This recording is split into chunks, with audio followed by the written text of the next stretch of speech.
Peter, I'm going to pass it off to you. Let's see here. Boom.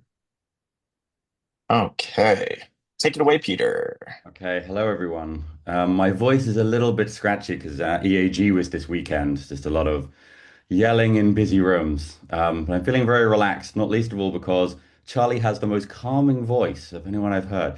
What the hell? You just need to begin to ASMR or something. I don't know. But yes, hello everyone. Lovely to meet you. I'm Peter. I run the Bloom Wellbeing Fund, and I also now co-chair the Mental Health Funding Circle. In a former life, I was an app developer, so I made apps for anxiety and depression. We made Mindies for anxiety with my colleague Spencer Greenberg, and also Uplift, which is digitized CBT for depression. Um, I'm going to say something blasphemous. I care a great deal about mental health, but I do not care about it intrinsically. I care about mental health instrumentally. I care about mental health because it is extremely important for one's well-being. Perhaps the most impactful input to the enormous equation that is your well-being. So, yeah, the work that we do, the things that we fund, we cash everything out in terms of well-being. We follow in the footsteps of the Happier Lives Institute. I think I saw wonderful Ben from HLI here in the chat. So how do we do this? I'm sure many of you will know this, but for those who don't, I'll briefly explain the well-be. So if I say, Mark, on a scale from 1 to 10, how are you feeling about your life these days? And Mark says, well, Peter, I guess I've been going through some stuff recently. I've been holding some grudges, but I guess I'm pretty robust. Let's say I'm a 6 out of 10. I say, great. If I can improve Mark's answer to that question by 1 point for 1 year, I have created a well-being life year. So a 1 point increase for one person for 1 year. So we use this metric because, well, I guess a few reasons. First of all, is that it centers the evaluation in the minds and sort of world of the person you're trying to assist. You're not making judgments on their behalf. They are telling you how they feel about their life.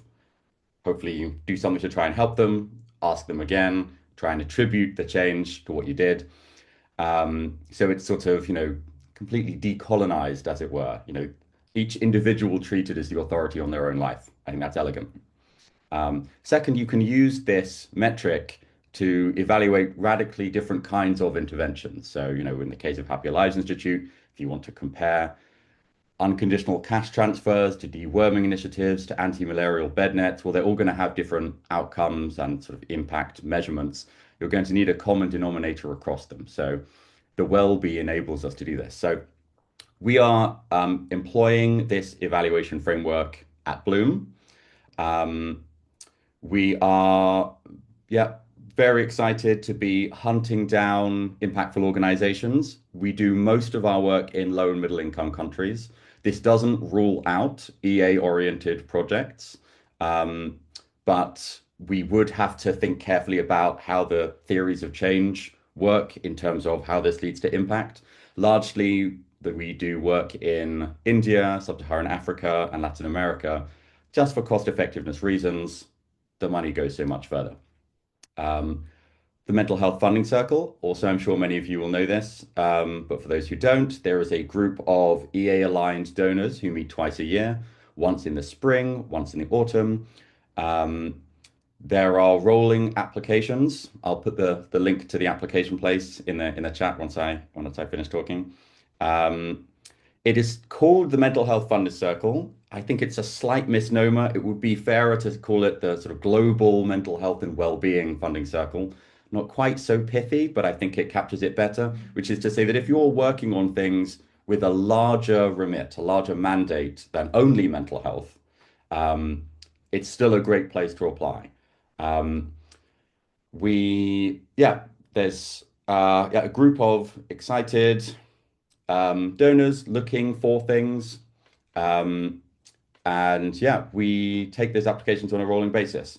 Bloom makes its disbursements across the year, so we're not sort of gated to any particular timings. I have 30 seconds left. What do I want to say? I think my main goal with talking to you all here is for you just to sort of say hi and for you to know who I am. so that donors are a bit less some shadowy group in the, off somewhere else. Um, I'm a very informal person. I actually like receiving messages. Imagine that. So I'll stick my email in here as well. And if you want to chat, if you want to reach out to me, I want to make myself available. I want to be a resource to the community. So with 5 seconds to spare, I'll stop here.